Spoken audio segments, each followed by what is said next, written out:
Hello students, class 11th accountancy में आज हम नया चैप्टर स्टार्ट कर रहे हैं, फाइनेंशियल स्टेटमेंट एक्सक्लूडिंग एडजस्टमेंट या फिर बोलिए financial statement without adjustment. Chapter number 20 start करेंगे आज हम फाइनेंशियल स्टेटमेंट्स। ठीक है, सबसे पहले हम समझेंगे फाइनेंशियल स्टेटमेंट और एक्सक्लूडिंग एडजस्टमेंट। इसमें कोई एडजस्टमेंट नहीं है, बिल्कुल आपका ये प्लेन है। प्लेन मतलब हो गया आपका, जैसे एक होता है प्लेन डोसा और एक होता है मसाला डोसा। तो ये आपका जो है वो बिल्कुल प्लेन है, मतलब इसमें कोई भी एडजस्टमेंट आपका नहीं है। चलिए पहले मतलब समझते हैं, धीरे धीरे सारे मतलब को समझेंगे हम। फाइनेंशियल स्टेटमेंट में क्या क्या आता है, तो अगर हम बात करें आपका सोल प्रोप्राइटर या पार्टनरशिप की फाइनेंशियल स्टेटमेंट या फाइनल अकाउंट इसको बोलते हैं, इसमें क्या आएगा आपका फाइनेंशियल स्टेटमेंट। इसमें आपका आता है या फिर इसको बोलिए फाइनल अकाउंट।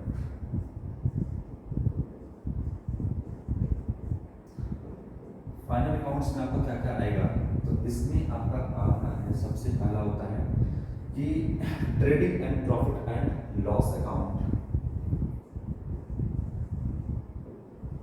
ट्रेडिंग फर्स्ट, इसमें ट्रेडिंग एंड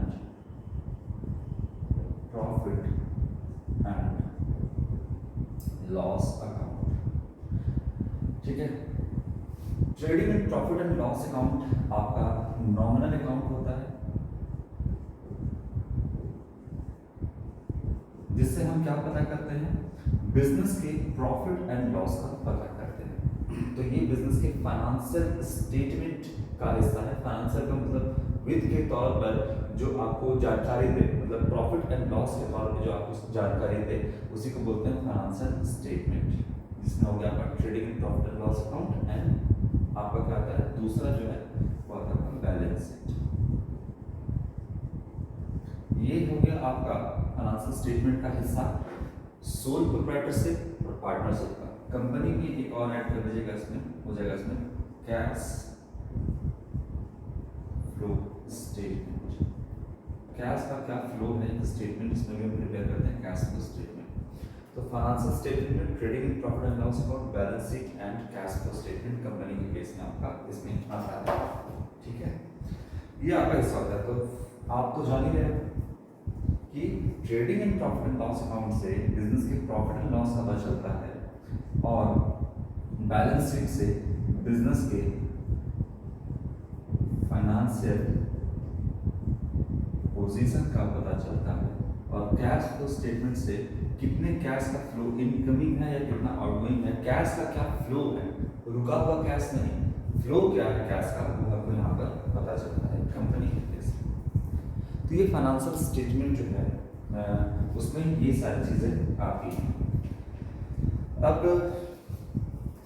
एक बार हम लोग ये फाइनेंशियल स्टेटमेंट कहाँ प्रिपेयर करते हैं, अकाउंटिंग प्रोसेस के ऊपर हम लोग जान लेते हैं। ठीक है, अकाउंटिंग प्रोसेस और डालते हैं।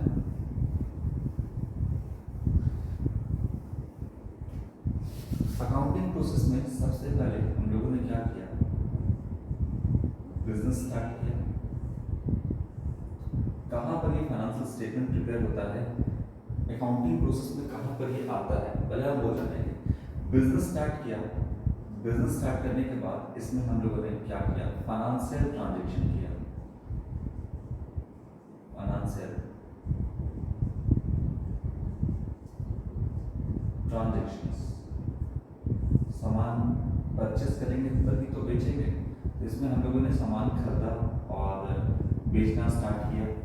ठीक है, बिजनेस स्टार्ट किया। बिजनेस स्टार्ट करने के बाद करेंगे क्या, तो फाइनेंशियल ट्रांजैक्शन मतलब सामान खरीदेंगे, सामान बेचेंगे, ये सब आपका फाइनेंशियल ट्रांजैक्शन है। जाहिर सी बात है, इस फाइनेंशियल ट्रांजेक्शन को हम याद तो कर सकते नहीं हैं, सारा ट्रांजेक्शन को मेमोरी में तो हम नहीं रख सकते हैं, तो फिर क्या करेंगे, इसकी हम रिकॉर्डिंग करेंगे। रिकॉर्डिंग करेंगे और हम करेंगे जर्नल में करेंगे recording, books of original entry journal, ठीक है। इसके बाद जर्नल से ये रिकॉर्डिंग तो कर लिए, लेकिन अगर हमको पता करना है कि एक पर्टिकुलर अकाउंट का क्या पोजीशन है, तो वो हमको पता नहीं चलेगा। जैसे हम जानना चाहें कि बिजनेस में टोटल परचेस क्या है, टोटल सेल क्या है ना, मेरा टोटल डेटर या क्रेडिटर क्या है, तो हमको जर्नल से जानकारी मिलेगा, लेकिन साफ साफ जानकारी नहीं मिलेगा, बहुत मेहनत करना पड़ेगा जानकारी कलेक्ट करने के लिए। इसीलिए हम क्या करते हैं कि जो आपने जर्नल रिकॉर्ड किया है उसको हम क्लासीफाई कर देते हैं। क्या क्लासिफिकेशन, क्लासिफिकेशन में हम क्या करते हैं, लेजर प्रिपेयर करते हैं। ये देखिए काउंटिंग प्रोसेस है, यहाँ पे हम क्या करते हैं, लेजर प्रिपेयर करते हैं। इतने तक के पार्ट को हम लोग क्या करते हैं, बुक कीपिंग करते हैं। बस बता रहे हैं, सुनिएगा। यहाँ तक का पार्ट बुक कीपिंग है, कीपिंग का पार्ट है, रिकॉर्डिंग का पार्ट है, ठीक।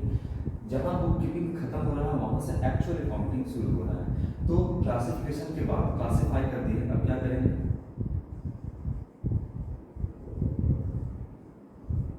समराइजेशन है।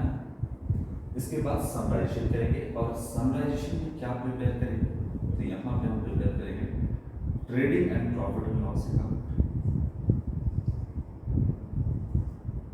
या और इसमें लिखेंगे तो लिख सकते हैं, इसमें प्रिपेयर करते हैं हम ट्रायल बैलेंस। ट्रायल बैलेंस किससे प्रिपेयर करते हैं, तो ट्रायल बैलेंस हम प्रिपेयर करते हैं आपका with the help of ledger. दो मेथड आपको बताया था ट्रायल बैलेंस का, एक बैलेंसिंग और एक टोटलिंग मेथड।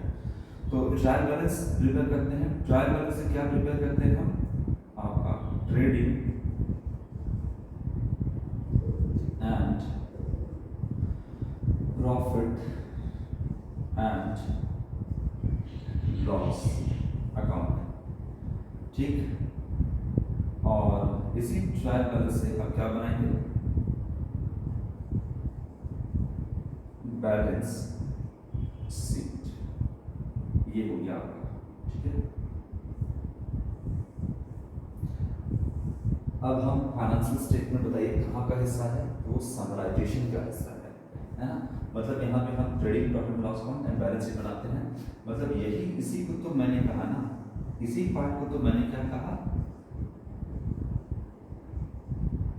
फाइनेंशियल स्टेटमेंट, या फिर इसी को हम कहेंगे जो बनाएगा फाइनल अकाउंट। फाइनल अकाउंट मतलब फाइनली हमको यही तो प्रिपेयर करना था। फाइनली हमको बिजनेस कर रहे हैं, जितना भी ट्रांजेक्शन कर रहे हैं, अल्टीमेट मेरा जो एम है वो क्या है, बिजनेस के प्रॉफिट एंड लॉस को जानना और बिजनेस के फाइनेंशियल पोजीशन को जानना मेरा अल्टीमेट गोल है। जैसे आप पढ़ाई करते हो तो आपका अल्टीमेट गोल है कि आप जो है वो एग्जामिनेशन में अच्छा रिजल्ट कर लो, और जो पढ़ाई आपने किया है उससे अच्छी नौकरी कर लो, है? या फिर वो पढ़ाई का इस्तेमाल आप कहीं भी कर सकते हो, नौकरी करने में नहीं, अपने बुद्धि का, पढ़ाई का इस्तेमाल बिजनेस करने में भी लगा सकते हो।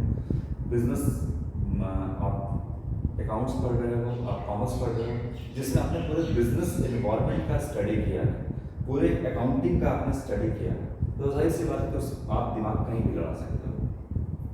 तो इसमें जो हम प्रिपेयर करेंगे फाइनेंशियल स्टेटमेंट, जिसमें trading and profit and loss account and balance sheet हम प्रिपेयर करेंगे। आपने देखा कहाँ पर का हिस्सा है फाइनेंशियल स्टेटमेंट, समराइजेशन। इसके आगे क्वेश्चन पढ़ता है, और ये आपका analysis and interpretation, analysis and interpretation. हम जो रिजल्ट आउट हुआ है जो फाइनेंशियल स्टेटमेंट में, उसको क्या करेंगे, एनालाइज करेंगे और इंटरप्रेट, उसकी व्याख्या करेंगे, जिसके लिए हम क्लास 12 में पढ़ाई करेंगे कि कैश फ्लो स्टेटमेंट तो आपका इसमें बनेगा ही, है ना, comparative statement, common size statement करके हम एनालिसिस और इंटरप्रिटेशन करते हैं। इसके बाद जो भी रिजल्ट हुआ उसको एनालाइज एंड इंटरप्रेट करके हम उसे क्या करते हैं, कम्युनिकेशन या कम्युनिकेट कर देते हैं। किसे कम्युनिकेट कर देते हैं, तो यूजर्स ऑफ अकाउंटिंग इंफॉर्मेशन, या सीधा बोलिए किसको हम कम्युनिकेट कर देते हैं, यूजर्स को कम्युनिकेट कर देते हैं। तो ये था आपका अकाउंटिंग प्रोसेस, जिसमें फाइनेंशियल स्टेटमेंट में क्या क्या इंक्लूड होता है ये भी मैंने आपको बताया, और कहाँ पर जो है ये आता है। अब इसमें है आपका एक्सक्लूडिंग यानी विदाउट एडजस्टमेंट। विदाउट एडजस्टमेंट का मतलब देखिए, एडजस्टमेंट करने का जरूरत क्यों पड़ता है आप बताते हैं। जैसे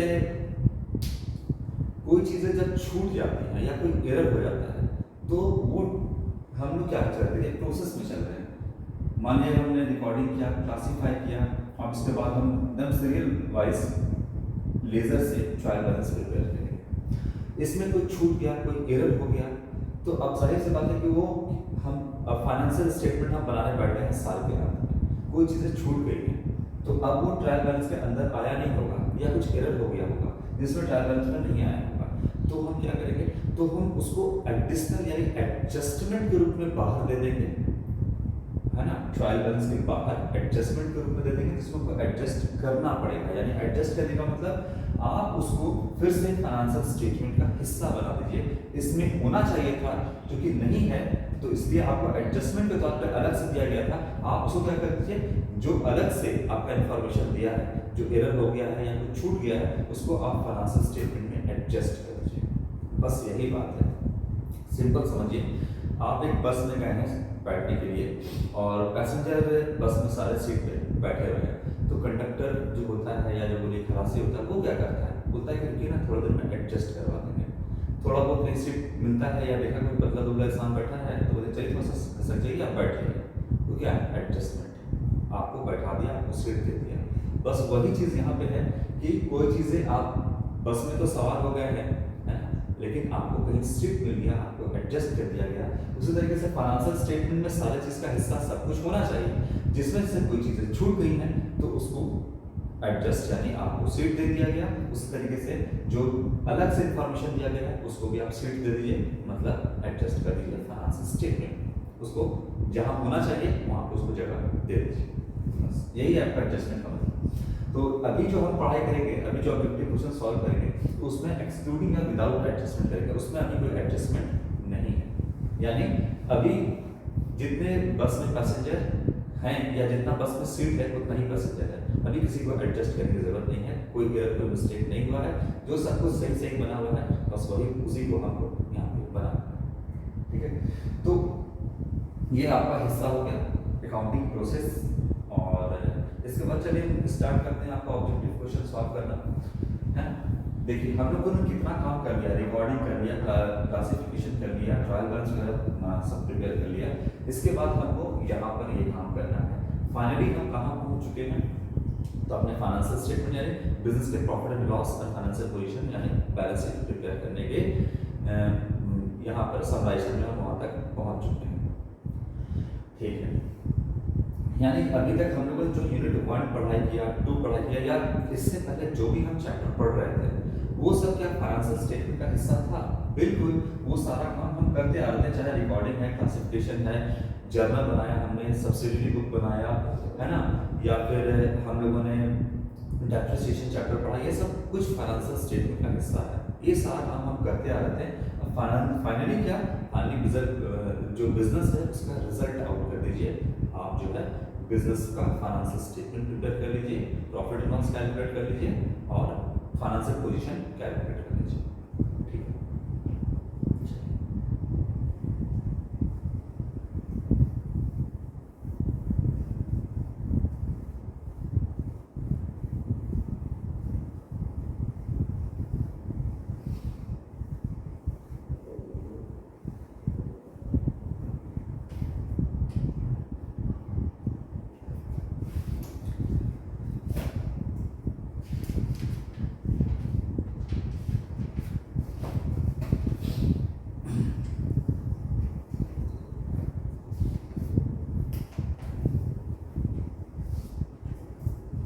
सबसे पहला सवाल है आपका,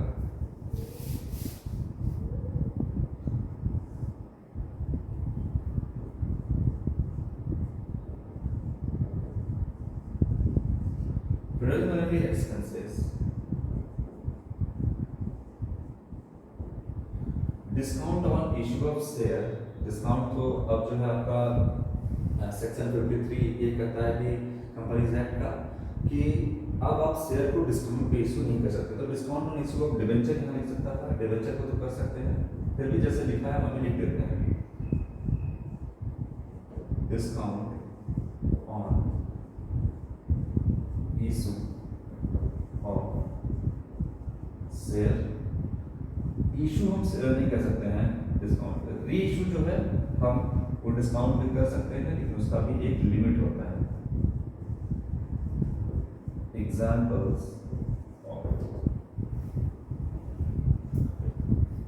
option A,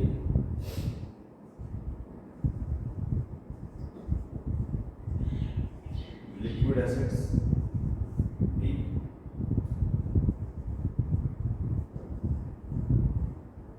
current assets, C fictitious assets,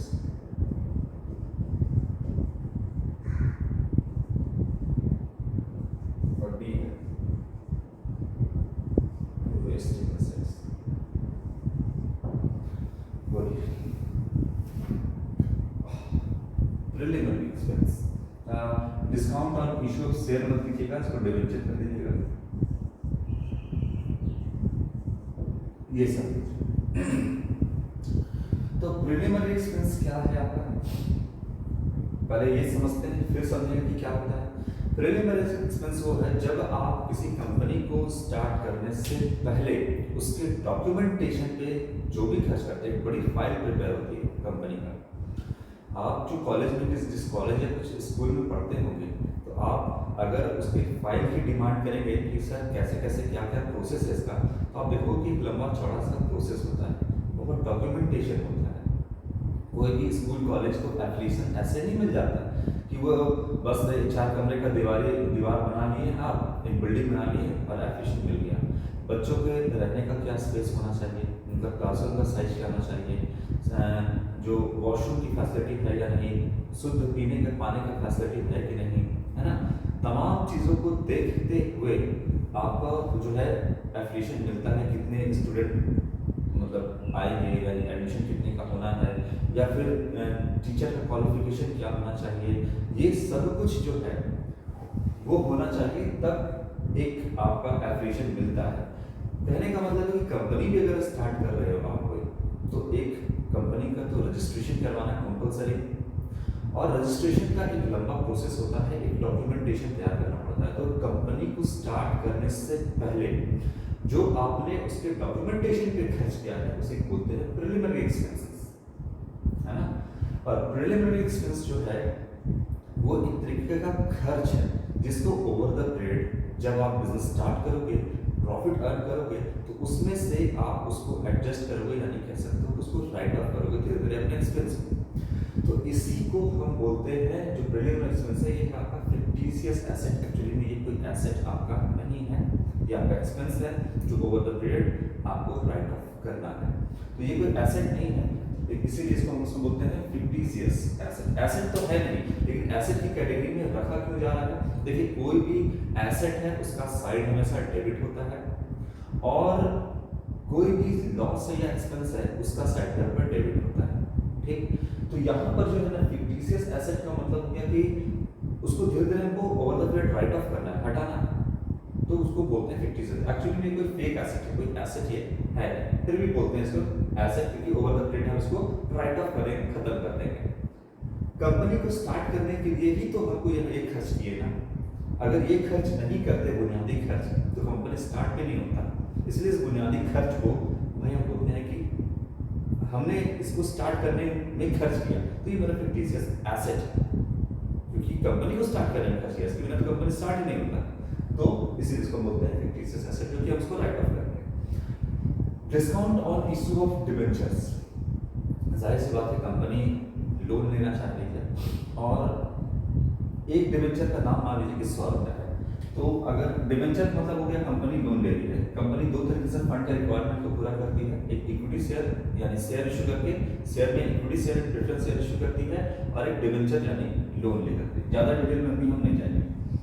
तो मान लो कि 100 रुपये का डिबेंचर है, तो 100 रुपये के डिबेंचर को अगर 100 रुपये में इशू किया जाए तो उसको बोलते हैं issue of debenture, issue of debenture at par, issue of debenture at par. अगर 100 रुपये से ज़्यादा में किया जाए, रेपुटेड कंपनी तो 100 रुपये से ज़्यादा में हो सकती है, मान लो 110 में की, तो उसको बोलेंगे issue of debenture at premium. और डिस्काउंट में कर दी, 100 रुपये का डिबेंचर है 90 रुपये में कर दी, तो इसको बोलेंगे issue of debenture at discount. ये कहते हैं। तो देखिए 100 रुपये का डिबेंचर में 90 में की तो 10 रुपये का आपका क्या हो गया, नुकसान हो गया, एक्सपेंस हो गया, नुकसान हो गया। तो ये नुकसान को भी हम क्या बोलते हैं कि इसको भी ओवर द पीरियड हम राइट ऑफ कर देंगे धीरे धीरे, है ना। किससे राइट ऑफ करेंगे, तो ये मेरा कैपिटल लॉस है, कैपिटल रिजर्व से यानी कैपिटल प्रॉफिट्स को हम राइट ऑफ करेंगे धीरे धीरे, ठीक है, कर सकते हैं। तो ये भी मेरा क्या है, जो 10 रुपये का नुकसान हुआ इसको भी हम किसके अंदर रख सकते हैं, ये हम फिक्टिशियस एसेट के अंदर रखेंगे इसको, ठीक है।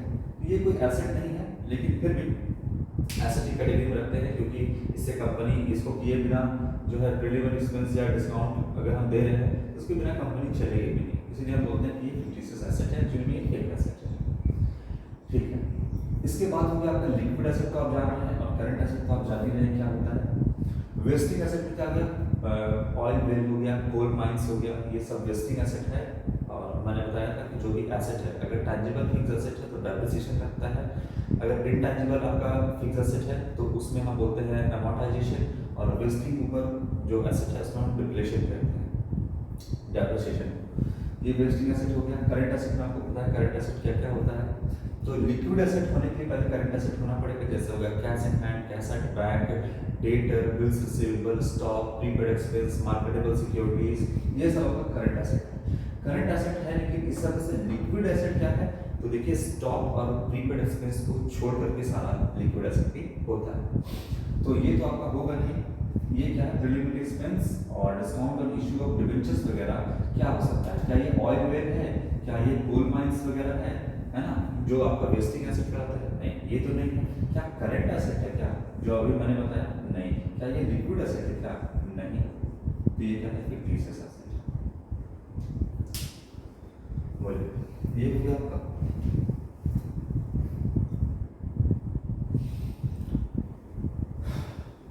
इसके बाद क्वेश्चन नंबर 2 देखते हैं क्या कहता है।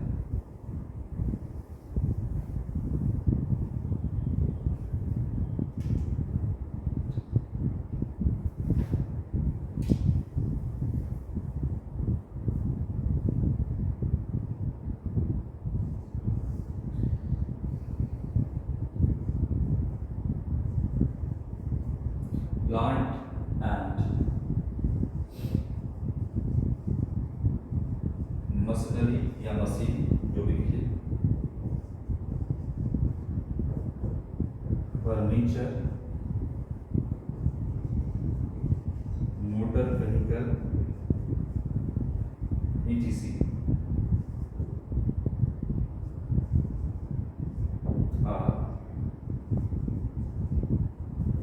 एग्जाम्पल ऑफ, इसका एग्जाम्पल है।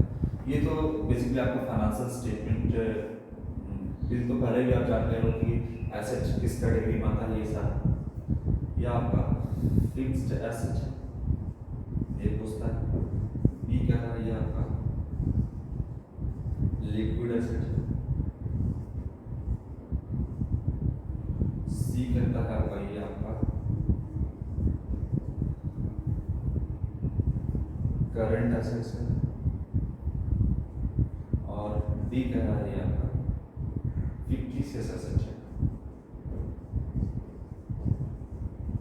अब आप तो फिक्टिशियस एसेट जान रहे हो किसको बोलते हैं, ये सारा फिक्टिशियस एसेट है, इसको हम over the period right of करते हैं तो आपको फिक्टिशियस एसेट की आता है। तो ये क्या है आपका, ये आपका है फर्नीचर या motor vehicle, land and building, ये सब आता है आपका फिक्स एसेट, या फिर इसको लिख सकते हैं नॉन करंट एसेट बोल देगा या फिर बोल देगा